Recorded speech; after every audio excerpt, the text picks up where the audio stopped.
लोकसभा चुनाव 2024 का ये चौथा चरण शुरू हो गया है और आज यानी 13 मई को 96 सीटों पे चुनाव लड़े जाएंगे।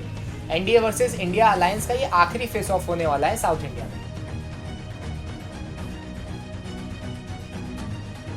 टोटल 10 राज्य और यूनियन टेरिटरी में ये चुनाव होंगे।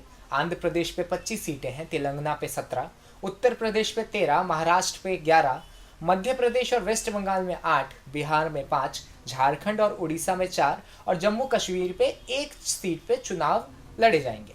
2019 लोकसभा चुनाव के नतीजे देखें तो इन 95 सीटों में से एनडीए को 49 सीट मिली है और आईएनडीए को 11 सीटें, बाकी पार्टियों को 35। अब देखना यह होगा कि इंडिया अलायंस क्या अपनी सीट बढ़ा पाएगी या इंडिया अलायंस अब की बार एनडीए अलायंस को पीछे छोड़ देगी। 2019 लोकसभा के चुनाव के नतीजे देखें तो इस फेज 4 में आंध्र प्रदेश, तेलंगाना, वेस्ट बंगाल और उड़ीसा में एनडीए का दबदबा जरा कमजोर ही रहा है। टोटल उम्मीदवारों की बात करें तो चौथे चरण में कुल मिला के 1717 उम्मीदवार हैं, जिसपे 10% यानी 170 महिलाएं हैं, 21% यानी 360 पे क्रिमिनल केसेस फेस कर रहे हैं, 28% यानी 476 उम्मीदवार करोड़पति हैं और 59% यानी 1010 उम्मीदवारों के पास ग्रेजुएशन या उसके ऊपर की डिग्री है। तेलंगाना, आंध्र प्रदेश, महाराष्ट्र, उत्तर प्रदेश और वेस्ट बंगाल कुछ स्टेट रहने वाले हैं जहां आज सबकी कड़ी नज़र रहेगी।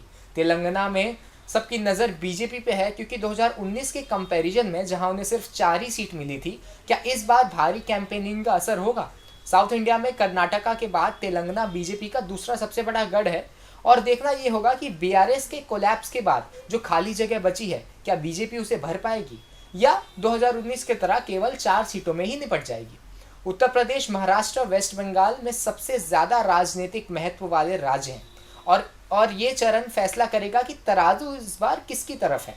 इन जगहों पे सबसे बड़े रीजनल पार्टीज मौजूद हैं जो कि इंडिया अलायंस के साथ है, जैसे कि अखिलेश यादव समाजवादी पार्टी से हैं, शरद पवार एनसीपी से और ममता बनर्जी ऑल इंडिया तृणमूल कांग्रेस से। देखना यह होगा कि क्या नतीजा आने वाला है 4 जून को। क्या प्रधानमंत्री मोदी के हिसाब से बीजेपी अब की बार 400 पार कर पाएगी या राहुल गांधी के हिसाब से 120-130 में ही निपट जाएगी? आपका क्या सोचना है इस बारे में हमें कमेंट सेक्शन में ज़रूर बताएं और हमारी फेसबुक पेज को भी फॉलो करें। ऐसी और खबरों के लिए सब्सक्राइब करके रखें प्राइम टाइम नेटवर्क को। धन्यवाद।